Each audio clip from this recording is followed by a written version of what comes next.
আমার আল্লাহ পাক আমার নবীকে সবথেকে বড় মুজিজা কি দিয়েছে বললাম? সবাই বললেন না? দ্বিতীয় নম্বর সবথেকে বড় মুজিজা হলো আল্লাহ তেনার বন্ধুকে দাওয়াত দিয়ে গিয়ে দিদার দিয়েছে। জোরে বলুন সুবহানাল্লাহ। সমস্ত নবীরা আল্লাহকে দেখা শখ করেছে, আল্লাহ আমার নবীকে দাওয়াত দিয়েছে। হযরত মুসা আলাইহিস সালামও শখ করেছিলেন, আল্লাহ আমি আপনাকে দেখব। আমার আল্লাহ বললেন, মুসা তুমি আমাকে দেখতে পারবে না। মুসা নবী বারবার বলতে লাগলেন, ও নবী আল্লাহ আপনাকে দেখব, আপনাকে দেখব, আপনাকে। আল্লাহ নবীর তাজাল্লি, ওই তাজাল্লি যখনই পাহাড়ে পড়লো, পাহাড়টা পুরে ছারখার হয়ে গেল। মুসা নবী অজ্ঞান চৈতন্য হয়ে গেল। কতদিন অজ্ঞান ছিল? 40 দিন অজ্ঞান ছিল। এবং আল্লাহ পাকের নূরের তাজাল্লিতে তুর পাহাড় খানা পুরে ছারখার হয়ে যায়, যেটি নিয়ে গেছে। আমরা কি গর্বিত নয়? আমরা কি গর্বিত নয়? আচ্ছা আমি একটু জেনে নিই, আজকে মসজিদে আজান কটায় নামাজ পড়া? নামাজ আজকে মসজিদে 4:30 হবে। আজানের টাইম আজান হয়ে যাবে, নামাজ 4:30 হবে। আর এত লোক হয়তো মসজিদে নাও ধরতে পারে, এখানে একটা নামাজ করে দেবে। বুঝতে পেরেছেন? এখানে একটা নামাজ করে দেবে। তাহলে আমার নবী পাক সাল্লাল্লাহু আলাইহি সাল্লাম কি কোন নবীর সঙ্গে তুলনা চলবে? আমি যে বললাম, নবী বললেন সবথেকে বড় ফিতনা হলো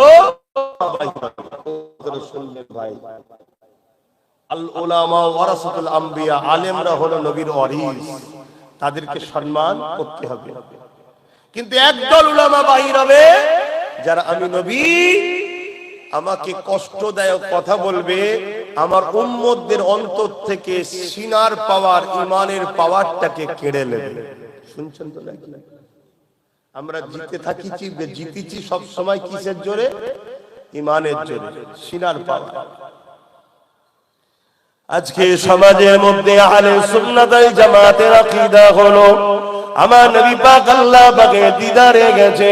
এই সমাজে একদল মানবরূপী আলেম উলামা বেরিয়েছে, যাদের আকীদা হলো আল্লাহ নবী খ্বাবে আমার নবীকে দেখেছে। এ যুবকেরা, আমি আপনাদের জ্ঞান বিবেককে প্রশ্ন করে, যদি নবী আমার খ্বাবে আল্লাহকে দেখবে, তা জিবরাইল পাঠিয়ে নবীকে নিয়ে যাওয়ার কি দরকার ছিল?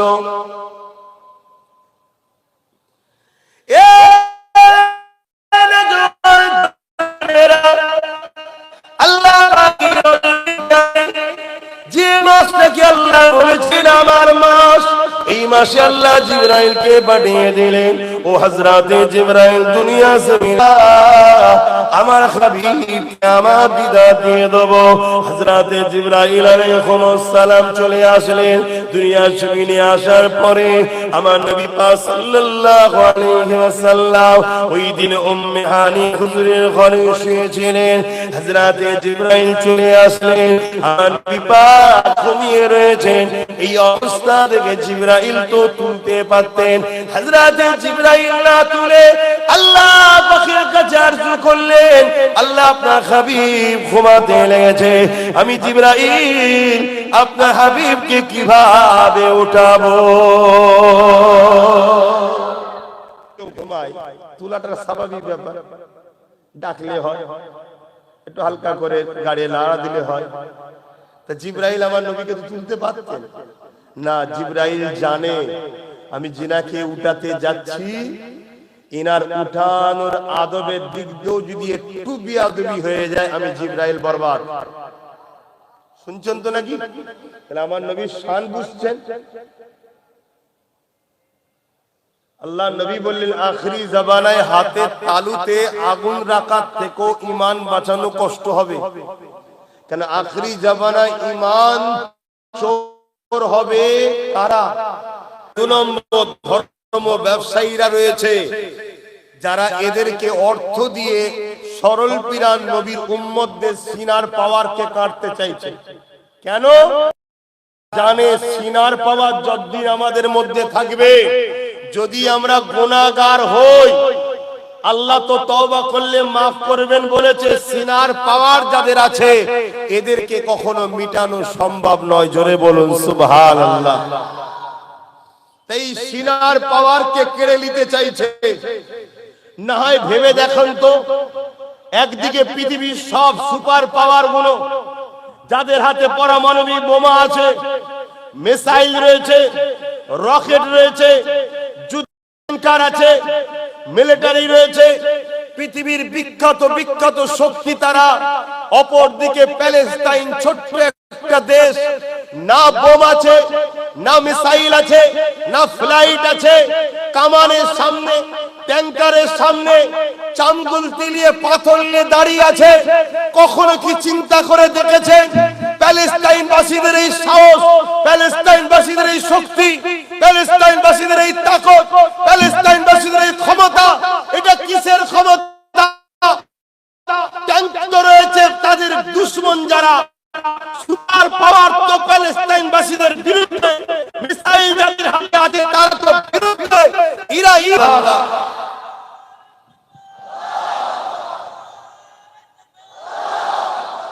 আজ আমি আপনাদের বলে যাই, আমেরিকা হোক, রাশিয়া হোক, ব্রিটেন হোক, আর পৃথিবীর যত বড় শক্তি হোক, এ উম্মতে মুহাম্মাদি যদি এই বাচ্চাটাকে, ভাইটাকে বিশ্বাস রাখো, মা বোন বাপ ভাইরা, সিনার পাওয়ারকে মজবুত করে ধরে রাখো, আল্লাহ নবীর প্রেম ও আদর সিনার মধ্যে রাখো।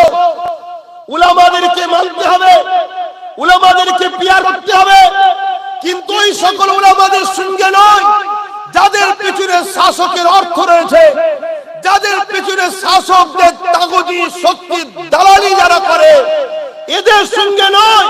কারণ এরা তোমাদেরকে জলসার নামে বিভিন্ন ভাবে ডেকে নিয়ে গিয়ে নবীর শানকে খাটো করে শোনাবে। আমার নবীর শান কোন জায়গায় যদি ছোট করা হয়, ওই জায়গায় তুমি যদি চুপ করে বসে শোনো, প্রতিবাদ যদি না করো, তোমার ঈমান থাকবে না, অর্থাৎ সিনার পাওয়ার শেষ। আমি কি বুঝাচ্ছি বুঝছেন তো নাকি? তাহলে ওয়াজ শুনতে হবে, জলসায় যেতে হবে, মাহফিলে যেতে হবে, উলামাকে ভালোবাসতে হবে, আলেমদেরকে পিয়ার করতে হবে। আলেমদেরকে যারা ভালোবাসবে, আল্লাহ নবী বললেন তারা আমাকে ভালোবাসলো, কেন উলামা হলো আমার ওয়ারিস। জোরে বলুন সুবহানাল্লাহ। তাহলে নবীর যে ওয়ারিস হবে সে কখনো নবীকে ছোট করতে পারে?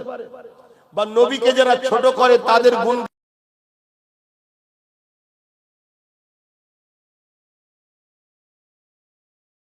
আমরা যখন আবার এই সব কথা তোমাদের শিখাবো, একটা নতুন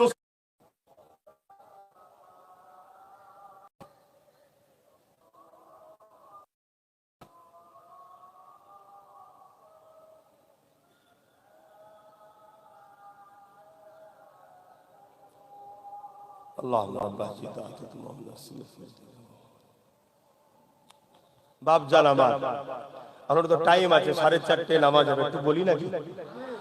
একটা গরিব মানুষ জামা কাপড়গুলো ছিঁড়া ফাটা মদিনার নবাবীর এক কোণে গিয়ে বসে আছে। কেন? জুলাইবি জানে আমি গরিব, আমি এক সাইডে থাকি। কিন্তু আল্লাহ নবী ওয়াজ বন্ধ করে সাহাবাদের বলছে, ওনাকে চেনো? সাহাবারা ঘুরে দেখছেন, একজন ছিঁড়া ফাটা জামা কাপড় পরানো। আল্লাহ নবী বললেন, ওটা আমি নবী, আমার জুলাইবি। জোরে বলুন সুবহানাল্লাহ। আল্লাহ নবী সাহাবীটাকে ডাক দিলেন, আল্লাহ নবী সাহাবীটাকে বলতে লাগলেন, এ বাবা সাহাবী, তুমি কি বিবাহ করবে না? নেকা নেকা। সাহাবী বলেন, ইয়া রাসূলুল্লাহ, হাবিবাল্লাহ, কে আছে গরীবকে কন্যা দেবে? আমি নিজেই ঠিকমতো খাবার জোগাড় নিজের হয় না, কে আছে দেবে, কে আছে দেবে? আল্লাহ নবী বললেন, যাও গিয়ে বসো। সাহাবী বসে গেলেন। পরের দিন নবী আমার সেম ওয়াজ করতে করতে বললেন, ওই জুলাইবিবকে তোমরা কি চেনো? আবার নবী পাক বললেন, এটা আমার জুলাইবি, আমি রাসূলুল্লাহকে ভালোবাসি। আবার ডাক দেয়া হলো, এদিকে আসো। নবী আমার জিজ্ঞাসা করতে লাগলেন, জুলাইবিব রে, তুমি কি নেকা বিবাহ করবে না? ওই জুলাইবিব সাহাবী একটাই কথা বলতে লাগলেন, ইয়া রাসূলুল্লাহ, হাবিবাল্লাহ, এই গরীবকে কে কন্যা দেবে? এই গরিবকে কে গুরুত্বই তো দেয় না, কে আমার কন্যা দেবে? আল্লাহ নবী বললেন যাও গিয়ে বসো। 3 দিনের দিনে সেম ঘটনা ঘটলো। ঘটার পরে নবী আবু বকর দায়িত্ব নিলা।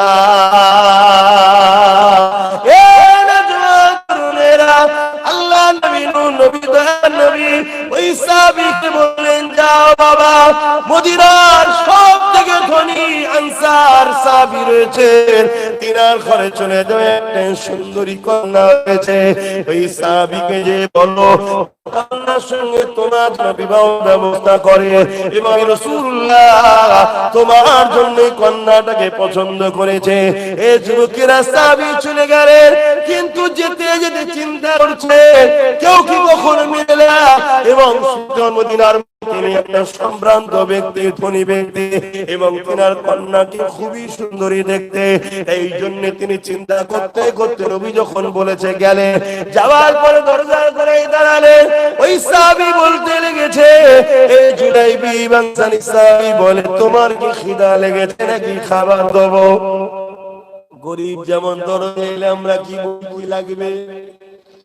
সাহাবী বলছে কি ব্যাপার, তোমার কি কোনো অর্থের প্রয়োজন নাকি, কি হয়েছে তোমার বলো?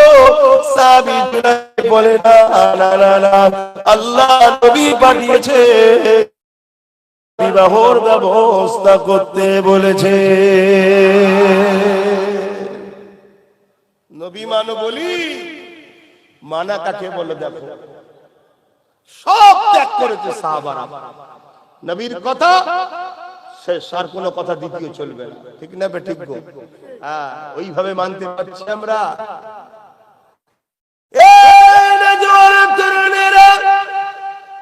আল্লাহ নবী যখন জানিয়ে দিলেন এবার উম্মতেরা আখেরি জামানা বড় ফিতনার সময় হবে, আমি রাসূলুল্লাহ তোমাদেরকে জানিয়ে দিলাম তোমরা কুরাইশের নেতৃত্ব মানবে, তোমরা কুরাইশের ঝান্ডা তলায় থাকবে, কুরাইশদের নেতৃত্ব তোমরা মানবে। এ নবীর উম্মত রে, দুনিয়ার জায়গায় রাখানো নবী পাকের উপরে ভরসা, আল্লাহর উপরে ভরসা রেখে নবীর কথাকে বিশ্বাস করে যদি আমরা কুরাইশের নেতৃত্ব মানি, অবশ্যই আল্লাহ একদিন না একদিন আমাদের বিজয় দান করে দেবে। আর সমাজের মধ্যে ইসলামের দুশমনরা কথা বলবে, মুনাফিকরা কথা বলবে, ওখানে মাওলানা রয়েছে, কত বড় মুফতি, যত বড় শাইখুল হাদিস রয়েছে, আর ওইদিকে না গিয়ে থাকি করে। কিন্তু আমি আপনাদেরকে জানিয়ে দেব, বড় সংখ্যা যদি দেখেন তাহলে কারবালার ময়দানটা তো একটু দেখতে লাগে। এজিদের দিকে 22,000 ছিল, ইমাম হুসাইনের দিকে মাত্র 72 জন ছিল, এজিদের দিকে 3,000 হাফেজ ছিল। 3,000 থাকবেন নাকি আপনারা? জোরে বলুন, থাকবেন নাকি? অতিবাদী দিনে যদি কেউ মুফতি বলে, কেউ মাওলানা বলে, কেউ ইমাম বলে, কেউ আলিম বলে, ওটা দেখলে হবে না যে ইমাম আলিম মুফতি কামিয়াবি হয়ে যাবে। দুটো লড়াই রে বাপ, একটা অন্যায়ের পক্ষে, একটা ন্যায়ের পক্ষে। শুনছেন তো? সেটা বিভিন্ন অ্যাঙ্গেলে হচ্ছে, বিভিন্ন দিক দিয়ে হচ্ছে লড়াই। একদল লোক চাইছে ইসলামকে আল্লাহর জ্বালানো বাতি ফু দিয়ে বন্ধ করে দেবো, আর আরেকজন চাইছে যেমন হোক করে জান লাগলে জান, মাল লাগলে মাল দিয়ে হলো আল্লাহর বাতিকে আমরা আগিয়ে নিয়ে যাবো। জোরে বলুন সুবহানাল্লাহ। তোমাকে একটু মাথা খাটাতে হবে না? তোমাকে তো একটু দেখতে হবে, ভাবতে হবে, চিন্তা করতে হবে। তো জুলাইবিবের কথা যখন আল্লাহর নবী সাহাবী হযরতে আনসারী হুজুর শুনলেন, শোনার পরে বড় চিন্তিত হয়ে গেলেন। হুজুর যখন বলেছিল প্রশ্ন তো নয়, কিন্তু বাপ হিসাবে মেয়েরও একটা মতামত, মহব্বত, ভালোবাসা আছে না? আপনাদের হৃদয়ে আছে না? কিন্তু হুজুরের প্রেমের কাছে পেটের প্রেম আর চলবে? চলবে না। কিন্তু হুজুর যখন বলেছে, তারপরেও একটু হলে বাপ হলো একটু, তখন জুলাইবিবকে বলল, জুলাইবিব ঠিক আছে, আমি আমার কন্যার সঙ্গে কথা বলি, কথা বলে তোমাকে জানাবো। এতটুকু কথা। অন্যের সঙ্গে সঙ্গে অরেন বেরিয়ে পড়বে। কি অরেন? এর জঙ্গি ছিল, আতঙ্কবাদী ছিল, কত রকম কেস হবে, ঠিক না বেটি? কেসের তো শেষ নেই। তবে যারা এই অন্যায় বা অন্যায় করছে, এদের সবাইকে কিন্তু জবাবদিহি করতে হবে। কথা বুঝে আসছে? তো যাক, আমার নবী পাক সাল্লাল্লাহু আলাইহি সাল্লামের সাহাবী জুলাইবি আস্তে আস্তে ফিরে চলে আসছে। মনের মধ্যে হচ্ছে যে আমি তো এরকম মানুষ, তাই হয়তো পছন্দ হয় না। কিন্তু কন্যা পর্দা কেউ যেন বাপের সঙ্গে কিছু কথা বলছে, তাই জিজ্ঞেস করেছে, আব্বা কে ছিল? স্বাভাবিক জিজ্ঞেস করে না বাড়ির মেয়েরা, কি কথা হচ্ছিল? বাপ বলছে, বাবা এই ঘটনা হয়েছে রে মা। সঙ্গে সঙ্গে কন্যা কি বলছে জানেন? শুনছেন তো নাকি? বলছে, যাও আব্বা যান, দেরি করবেন না। আমার রাসূল যখন বলেছে তাড়াতাড়ি ডেকে নিয়ে আসেন, আমি আছি। জোরে বলুন সুবহানাল্লাহ, আরো জোরে বলুন সুবহানাল্লাহ। হায় হায় হায়, আপনি দেখবেন না ওর পয়সা আছে না নেই, ওর পায়ে জুতো আছে না নেই, ওর জামা কাপড় কেমন আছে। আমার নবী যখন পছন্দ করেছে, আব্বা এর থেকে পৃথিবীতে শ্রেষ্ঠ পুত্র আমার জন্য দ্বিতীয় কেউ হতে পারে, এটা আমার নবীর পছন্দ। জোরে বলুন সুবহানাল্লাহ। আরে দুনিয়ার নজরে দেখলে এটাকে মনে হবে ঠিক নয়, আর ঈমানের নজরে দেখলে মনে আমি বড় সৌভাগ্যবান। তাহলে কেন তুলতে চাইছো না? হযরত জিবরাইল আমার বড় খুশি হয়েছে, আল্লাহ পাকের দিদারে যাচ্ছে, খুশির সময় চাইলে পাওয়া যায়। এই জন্য আমি নবী পাকের কাছে কিছু একটা চাইতে চাইছি। এই সময় জিবরাইল বললে, কি চাইতে চাইছি? এই সময় জিবরাইল বললে, কি চাইতে চাইছো? বোরাক বলতে লাগাইতে চাইছো। বোরাক বলতে লাগলে ইয়া রাসূলকে ছিল এতো নাকি, রাসূলকে ছিল এতো নাকি। আর মানুষের নবী যদি চিনতে না পারি, এর থেকে মুক্তি দাবি করে নবী শানকে ছোট করার কথা বলবে, ওরা হলো এই মানব রূপী চতুষ্পদ জন্তুর থেকেও নিকৃষ্ট। শুনছেন তো নাকি? আমার কথা আপনারা নিতে পারছেন তো নাকি? এই সমাজে হাজারো মাদ্রাসা, হাজারো মসজিদ, যারা নবীর ইসলাম মানবে না, তারা ওয়াশিংটন থেকে তৈরি করা সিলেবাসের উপর চলবে। শুনছেন? আমি গল্প বলছি না আব্বা আপনাদের, আমি গল্প বলছি না। 2000 প্রায় নানা করে 7-8 বছর ধরে আমি লড়াই করছি। 7-8 বছর ধরে আমার বিরুদ্ধে একদল উলামারাও লেগে আছে, আমার বিরুদ্ধে অনেক শাসক লেগে আছে, কিন্তু আমি আমার জায়গায় একভাবে দাঁড়িয়ে লড়াই করে যাচ্ছি। কেন? আমার সিনাতে আল্লাহ ঈমান রেখেছে, ঈমানের পাওয়ারে আল্লাহ ও রাসূলের ভরসাতে আমি লড়াই করে যাচ্ছি। জোরে বলুন। কখনো আমার বাড়ি যাবেন, চাইবেন আমি আপনাকে জেরাও। ব্রিটেনের মাটির তলায় খ্রিস্টানদের গোপন মাদ্রাসা, তারা মাদ্রাসা করছে কেন? তারা সেই মাদ্রাসা থেকে রিসার্চ করছে এই জাতিকে কিভাবে শেষ করা যায়। তারা বদরের ইতিহাস দেখেছে, মাত্র 313 জনের মোকাবেলায় 1000 পরাজিত হয়েছে। তারা উহুদের ইতিহাস দেখেছে, তারা খন্দকের ইতিহাস দেখেছে, তারা খাইবারের ইতিহাস দেখেছে, তারা যুগে যুগে যুগে ইসলামের ইতিহাসকে দেখছে।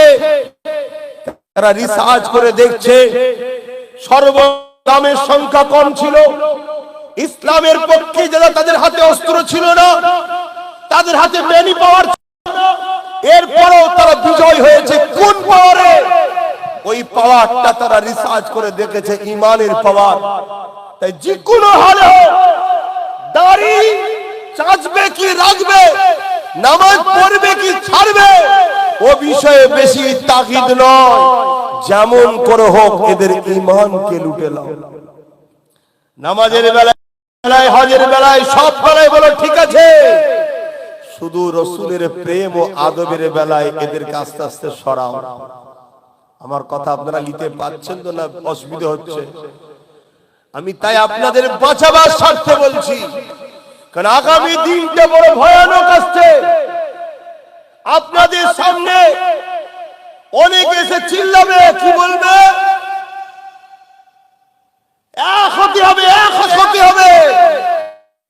ভালো বলছি, কিন্তু আমি বলতে চাইছি, জিজ্ঞেস করেছে একটা হবে, একটা লক্ষ্য থাকে তো, এই লক্ষ্যটা কি? নবীর জন্য রাখো, নবীর ভালোবাসে রাখো, রাসূলুল্লাহকে কেন্দ্রবিন্দু করে রাখো, রাসূলুল্লাহর জন্য আসো, এটা কিন্তু কেউ বলতে চাইছে না। কেন আল্লাহর নবী বলেছেন, আমার উম্মতের সবথেকে বড় ক্ষতি করবে তথাকথিত একদল মুনাফিক মুসলমানরা। নবীর এই কথাটা সত্য না মিথ্যা?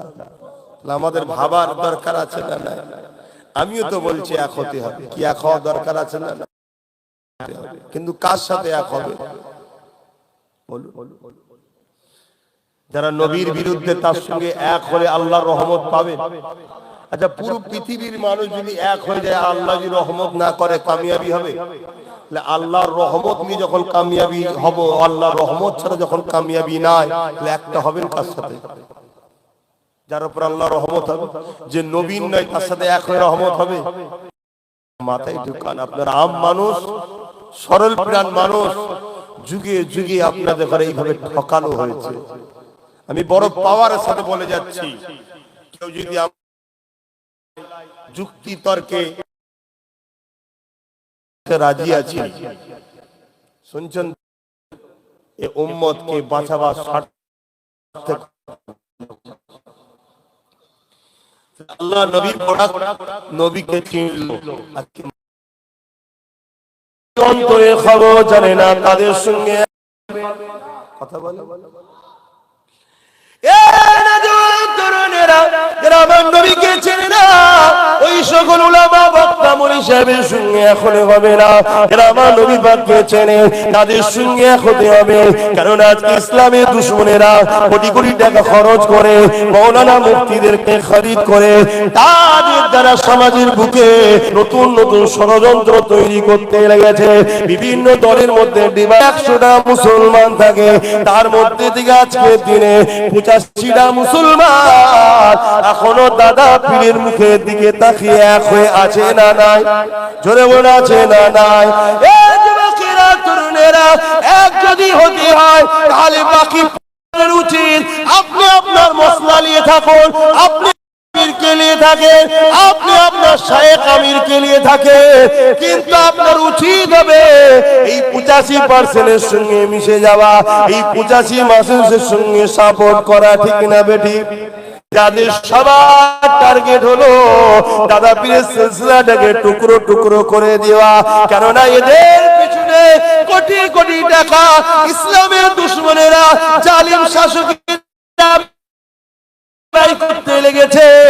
এরা ঘুরে ফিরে মুসলমানদের একতাটাকে ভাঙার চেষ্টা করছে, মুসলমানদের ঐক্যতাকে মিটিয়ে দিবার চেষ্টা করছে। মুখে বলছে এখন, কিন্তু এদের মূল লক্ষ্য দাদা পীরের 85%টাকে টুকরো করার। এরা 15%-এর কাছে গিয়ে ডিস্টার্ব করছে না। আমার করবে, এরা 15%-এর কাছে গিয়ে ডিস্টার্ব করছে না, এরা 85%-এর কাছে গিয়ে চিল্লাচ্ছে এখন। আর এই 85% তো দাদা হুজুরকে নিয়ে এক হয়ে আছে। আমার কথা বুঝছেন তো নাকি? এগুলো মিলাতে হবে তো বাস্তবের সাথে। এদের টার্গেটটা খেয়াল করুন। আর এদেরকে বাজারে ছাড়া হয়েছে। আগামী দিন বড় ভয়ানক আসছে, অনেক ভয়ানক। এক স্টেজে বসে দুজন মিলে কোন দলের দালালি করেছিল, কাল দেখবেন দুজন দুটো দলে ভাগ হয়ে যে দালালি করছে। এও দিন মেসেজ দিতে চাইছে, কি এটা জানা দরকার আছে না? এদের সবার লক্ষ্য একটা, কি? জোরে বলুন, ইসলামকে শেষ করা, ইসলামকে শেষ করা। তাহলে আপনি বলছেন আমরা সবাইকে নিয়ে চলতে চাই, আমরা সবাইকে নিয়ে চলতে চাই। তাহলে আমার কোরআনে হাত দিচ্ছে, এই কথাটা ভুল বলছি? করুন, আমি যা করছি আপনার জায়গায় থেকে আমার কোরআনের বিরুদ্ধে লাগেন, তাহলে আমি হুজুর কোরআনের দুশমনের বিরুদ্ধে জাতিকে সজাগ করব না করব না? এটা আওয়াজ দিয়ে আওয়াজ।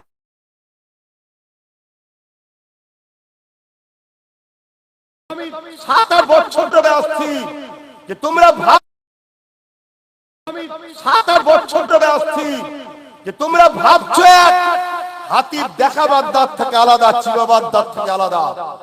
কেউ কঠোরপন্থী হয়, কেউ নরম সেজে ঢুকে আমাদেরকে কবজা করে তারপরে শেষ করে। লক্ষ্য সবার একটা, ইসলামকে মিটাও। তোমাদের সাক্ষী চাইছি, ইসলামকে যারা মিটাতে চাইছে তাদের বিরুদ্ধে আব্বাস সিদ্দিকী লড়বে। আমার সাথ দিয়ে জান মাল কুরবান করা করতে পারবেন? হাত তুলে দেখান, পারবেন তো নাকি? হাত সত্য না মিথ্যা? হাত লম্বা করে বলুন, এ লড়াই চলবে তো নাকি? না কাল কিনে নেবে কেউ আপনাদেরকে? কাল যদি কোন মুসলিম সুরাতে মুনাফিক গাদ্দার এসে ভয় দেখায়, হুমকি দেখায়, আপনাদের উপরে জুলুম করবে বলে, মিথ্যা কেস দেবে বলে, আপনি সহ্য করতে দাঁড়িয়ে ইসলামের বিরোধীদের বিরুদ্ধে আমাদের চলবে, রাজি আছে? হাত নামান। আমি আপনাদেরকে জোর করেছি, যদি হাত না তুলতেন আপনাদের নামে কেস দিতাম। আপনারা খুশি মনে হাত তুলেছেন, দেখবেন কালকে যেন কিছু টাকাতে আপনাকে কিনে না নেয়, কাল কিছু দিয়ে যেন আপনাকে ঘুরিয়ে না নেয়, কাল যদি আপনাকে হুমকি দেয় ঘাবড়ে যেন না যায়। মনে রাখবেন, আপনাকে ডাইরেক্ট ইসলামের দুশমন প্রকাশ্য যারা, তারা এসে হুমকি দিতে পারবে না। আপনাকে হুমকি দেবে কারা? নামে মুসলমান, ভেতরটা বেঈমান। নামে মুসলমান, ভেতরটা বেঈমান। সেই রকম 2 নম্বর গাদ্দার মুনাফিক মুসলমান গুলো আপনাকে এসে দেখবেন হুমকি দেবে, ভয় দেখাবে, অন্য অ্যাঙ্গেল দিয়ে ভয় দেখাবে, মূলত যাতে করে আপনারা সংগঠিত হতে পারেন, আপনারা একতা না হতে পারেন, যাতে করে আপনারা ক্ষমতা দখল করতে পারেন। কিন্তু যে শক্তি দিয়ে ওরা ইসলামকে মিটাতে চাইছে, ওই লোহা আমাদেরকেও তৈরি করে, লোহা না হলে লোহা কাটা যায় না, আমাদেরকেও ডিফেন্সে নামতে হবে। ঠিক না বেঠিক? জোরে বলুন, ঠিক না বেঠিক? তুমি শয়তান ক্ষমতার জোরে, পাওয়ারের জোরে প্রথম প্ল্যান করে কি বানাবে? গরিব বানাবে, তারপরে ভিক্ষা দেবে। প্রথম কি বানাবে? গরিব, তারপরে বানাবে ভিক্ষা, আর ভিক্ষা দিয়েই বলবে আমার গোলাম হয়ে থাক। কেন? গরিব যদি না ভিক্ষা নেবে না, আর আমি তাহলে ইসলাম বিরোধী কথা বলবো, এগুলো কেউ শুনবে না। আজকে আপনার অন্তরে যদি যারা পরিমাণ আল্লাহ ও নবীর প্রেম প্রকাশ হচ্ছে, যদি তুমি মনে করো পারবো, তাহলে মনে রাখবে, যদি এই সামান্য মানুষের জুলুম সহ্য করতে না পারো, মানুষের শাস্তি সহ্য করতে না পারো, আল্লাহর পক্ষ থেকে যখন পাকড়াও হবে কি হবে? বলো বলো, বলবে তো? তোমার যদি 5টা ছেলে থাকে আর 5টা ছেলে যদি তোমার কাজে না আসে, তুমি বাপ হিসাবে কি বলবে? প্রয়োজন আছে?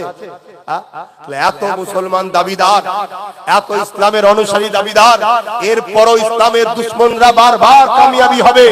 ইসলামের দুশমনরা কামিয়াবি হয়ে কোরআনের বিরুদ্ধে, ইসলামের বিরুদ্ধে, মসজিদ মাদ্রাসার বিরুদ্ধে বারবার ষড়যন্ত্র করবে, আর আমরা মুসলমান চুপ হয়ে মেনে নেব। এটা মেনে নেওয়া যেতে পারে না। আমি জানি না আপনাদেরকে আগামী দিন কে কি বুঝাবে, কিন্তু আমার ভয় হয়, আমার একটা দিলের মধ্যে ভয় হয়। সেই ভয় হলো এটাই, তোমাদেরকে কেউ কিছু করতে পারবে না। তোমাদের যদি কেউ ক্ষতি করে বা ক্ষতি করছে এতদিন ধরে, সেটা হলো একদল ইসলামের লেবাসে মুনাফিক বক্তা, হারামখোর গুলো, গাদ্দার গুলো। এরা এত হারাম খেয়েছে, আমার তো মাঝে মাঝে ডাউট হয়, এমন দিনের মতো সত্য অন্যায় কাজ হচ্ছে, তো মুখ খুলছে না কেন? আমার মনে হয় নবী পাকের কথা, হারাম যে দিলে চলে যায়, ওরা হকের পক্ষে থাকতে পারে না। কথা শুনছেন না শোনেন? আমার ভয় হয়, আমার ডাউট হচ্ছে, এদেরকে যে অর্থ, যে খাবার দেওয়া হচ্ছে, এর মধ্যেও মনে হয় কিছু গলত আছে। শুনছেন তো নাকি? আপনারা যারা ইসলামকে ভালোবাসে, আমার নবী সাহাবারা, আমার ওলি আউলিয়ারা যেভাবে হকের জন্য লড়াই করেছে, আপনারা কি টিকে থাকতে পারবেন তো নাকি? আহা, আমার নবী পাক কত কষ্ট করেছে ইসলামের জন্য, যে বিষয় আমরা সবাই জানি। সংক্ষেপে একটা কথা শুধু বলবো, আল্লাহ নবী ইসলামের জন্য কথা বলার জন্য তায়েফের জমিনে যখন নবী গেলেন কোরআনের কথা মানুষকে শোনাবে, আল্লাহ নবীর উপরে এত জুলুম হয়েছিল, তায়েফের জমিন রাসূলুল্লাহ রক্ততে লাল হয়ে গিয়েছিল, নবী পাকের জুতা মোবারক কোন রক্ততে বসে গিয়েছিল। হে নবীর উম্মতেরা, আজকে যদি কেউ তোমাদের সহযোগিতা নিয়ে বা তোমাদের গাফলতের জন্য সেই কোরআনের বিরোধী করে, আর তুমি আমি যদি খামোশ রয়ে যায়, আল্লাহ কিন্তু ওই জাহান্নামী জালিমগুলো তো বিচার করবেই করবে, তোমাকে আমাকেও কিন্তু ছেড়ে দেবে না। কত কষ্ট করেছে নবী, সেই নবীর জন্য আমাদেরকে কথা বলা দরকার আছে না? এই মেরাজের রাতে আল্লাহ নবী যখন আমার আল্লাহ পাকের কাছে দিদারে গেলেন, আল্লাহ পাক বলতে লাগলেন, হাবিব কি চাই আপনার, বলুন, শোনেন মন দিয়ে কি চাই। আমার রাসূলুল্লাহ বললেন, আল্লাহ আমার উম্মত উম্মতিদের নাজাত চাই। আবার বললেন, কি চাই, উম্মত উম্মতিদের নাজাত চাই। একবার নয়, দুবার নয়, মন দিয়ে শোনে, ৭০,০০০ বার আল্লাহ জিজ্ঞাসা করেছে, হাবিব কি চাই? ৭০,০০০ বারই আমার নবী বলেছে, আল্লাহ আমার উম্মত উম্মতির নাজাত চাই। আরো জোরে বলুন সুবহান। এত কেউ ভালোবাসে আমাদেরকে? ৭০,০০০ বার আল্লাহ জিজ্ঞেস করেছে নবী কি চায়, আর নবী কি বলেছে? আমার উম্মতের নাজাত চাই। নামাজের দিকে চেয়ে তার কথা বলতে পারছি না, সংক্ষেপ করছে, সালাম দি, হে নবী।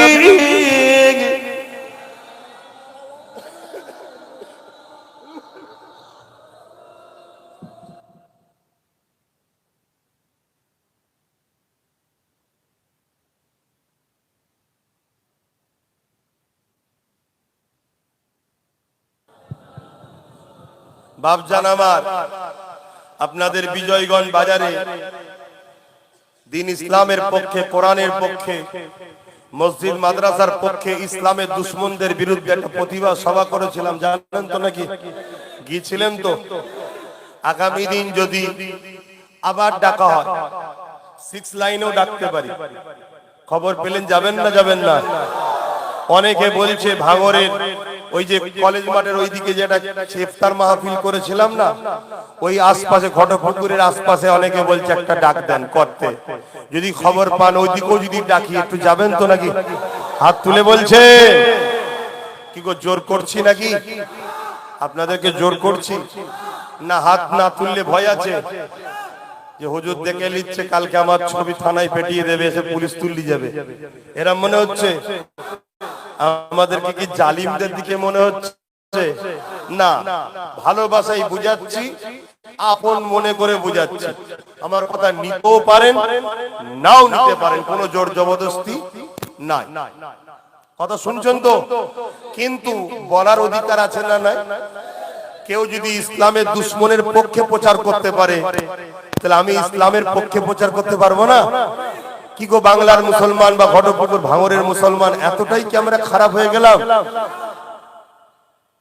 খুব ভালো করে শোনে, আগামী দিন অবশ্যই ডাকবো, কিন্তু আমার জলসা তো সব 1 বছর 1.5 বছর আগে থেকে হয়ে থাকে, সময় একদম পাচ্ছি না।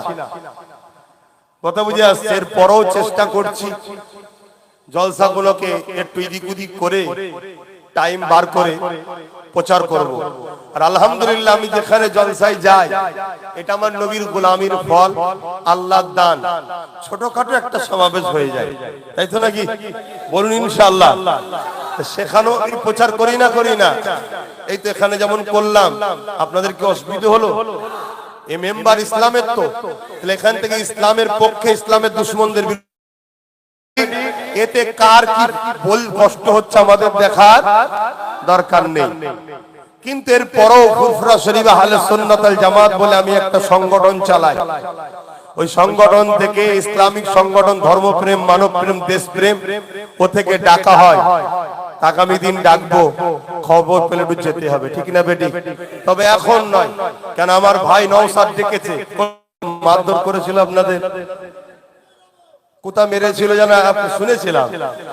হ্যাঁ, একটা কথা মনে রাখবেন, ভালোবাসা যার যাকে লাগে লাগবে, ওটা আলাদা বিষয়। যার যাকে পছন্দ হচ্ছে তার সঙ্গে দুনিয়াদারিতে চলতে গেলে দল করবে, মিশবে, উঠবে, বসবে, ঠিক না বেঠিক? যে যার জায়গায় যাবে। কিন্তু কেউ যদি কারো ভালোবাসায় আঘাত দেয়, অবশ্যই সে জালিম, এটা কখনো উচিত নয়। কথা বুঝে আসছে? কিন্তু আপনি কাউকে ভালোবাসেন, ব্যবসা করেন তার সাথে, আপনি কাউকে ভালোবাসেন, দল করেন তার সাথে, কিন্তু যেদিন আপনার দল বা আপনার ভালোবাসা ইসলামের বিরুদ্ধে বা নবীর বিরুদ্ধে বা কোরআনের বিরুদ্ধে কোন ষড়যন্ত্র করে, আর তাকে সাপোর্ট বা তার ডাকে সাড়া দেওয়া যাবে বা তাকে নিয়ে চলা যাবে যাবে না, তার সাথে ব্যবসা করা যাবে যাবে না, এটা মাথায় রাখবে। তো যাক, আল্লাহ চাইলে নওশাদের প্রোগ্রামটা হয়ে যাক। কেন আমার ছোট ভাই, আল্লাহ ওকেও কামিয়াবি করুক, বলুন আল্লাহুম্মা আমিন। কি গো, বড় ভাই হিসেবে চাইবো না চাইবো না? তবে হ্যাঁ, কিন্তু এখানে একটা কথা বলতে আমাকে হবে, আমার ভাই যদি কোনোদিন ইসলামের বিরুদ্ধে, কোরআন দ্বীনের বিরুদ্ধে যায়, আমি কিন্তু ওকেও ছাড়বো না। কথা শুনছেন না শোনেন নেই? আপনাদের কি মত? আয়, কেন ভাই ভাইয়ের জায়গায় ঠিক আছে, আল্লাহ কারে ভালোবাসি, ওকে আমি সাপোর্টও করি, ওকে পিয়ার করি, ওকে সহযোগিতা করি, সর্বদিক তোর পাশে দাঁড়িয়েছি আমি। এটা বড় ভাই হিসেবে কর্তব্য আছে না নাই? আমি এটা কর্তব্য পালন করছি। আর আমিও মনে করি আমাদের দরকার আছে। যদি বলেন কেন, এই যে চেয়ারটা দেখছেন না, 3টে পাঁচ, 4টে পাঁচ, তাই তো নাকি?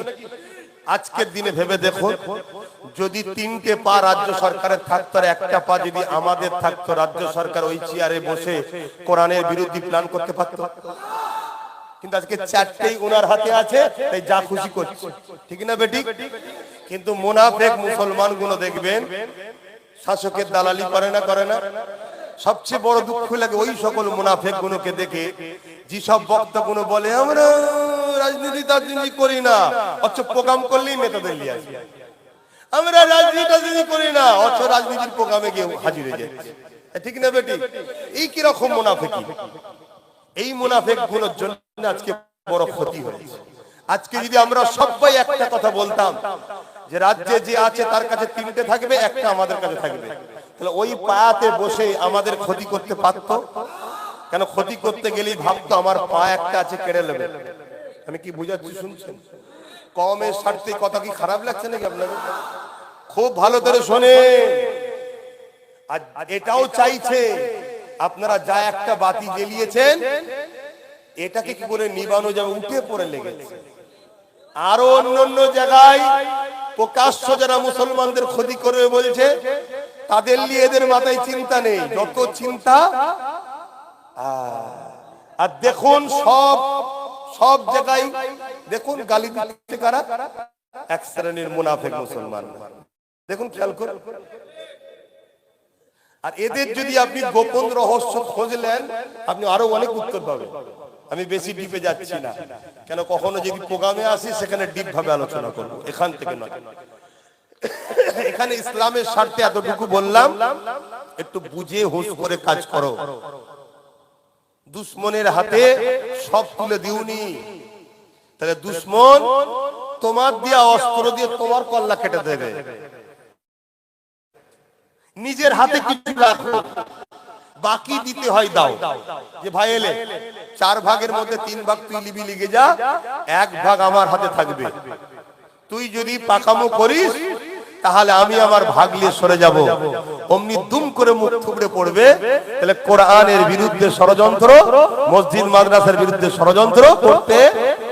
আচ্ছা, কেন্দ্র সরকার শুধু একাকী ওয়াকফের বিরুদ্ধে না রাজ্য সরকার? একটু বলবেন না? কিন্তু কলকাতায় তো রাজ্য সরকারের লোকেরা দেখছিলাম সব মিটিং টিটিং করছিল, অনেক মোল্লা মলি সাহেব করছে, তাদের সঙ্গে রাজ্য সরকারের লোক রয়েছে। ওয়াকফ বাঁচাও, ওয়াকফ বাঁচাও। মানে চোর ভিড়ের মধ্যে ঢুকেছে, বলছে চোর ধরো, চোর ধরো, চোর ধরো। এই তো আপনাদের পাশে শুয়ে আছেন, এই যে পাশে হাড়ুয়ায় আব্বাস আলী গোরাচাঁদ রহমাতুল্লাহ আলাইহি, ওনার 900 বিঘে জায়গা। কত বিঘে? আর আজকে কত আছে জানেন? রাজ্য সরকারের দয়াতে কত আছে জানেন? মাত্র 92 শতক, মানে 3 বিঘেও নয়, 897 বিঘে সম্পত্তি। তাহলে ইসলামের দুশ্মন কেন্দ্র সরকারও যেমন, রাজ্য সরকারও তেমন দুশ্মনী করছে না, করে না? জোরে বলো।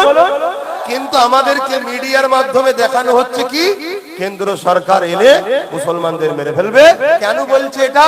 যাতে করে আমরা, এত জুলুম হচ্ছে তারপরেও সবাই তার সাথে থাকি। কিন্তু আমি আপনাদের বলি, আপনারা কেন্দ্র সরকারকে ভয় করেন না আল্লাহকে? আপনারা রাজ্য সরকারকে ভরসা করেন না আল্লাহকে? জোরে বলো। আল্লাহকে। বাঁচাবার মালিক, মারার মালিক। অন্যায় যে করবে তার বিরুদ্ধে কথা বলবে। কথা ঠিক না বেঠিক? বাপ পানি যেন খাওয়াবে না,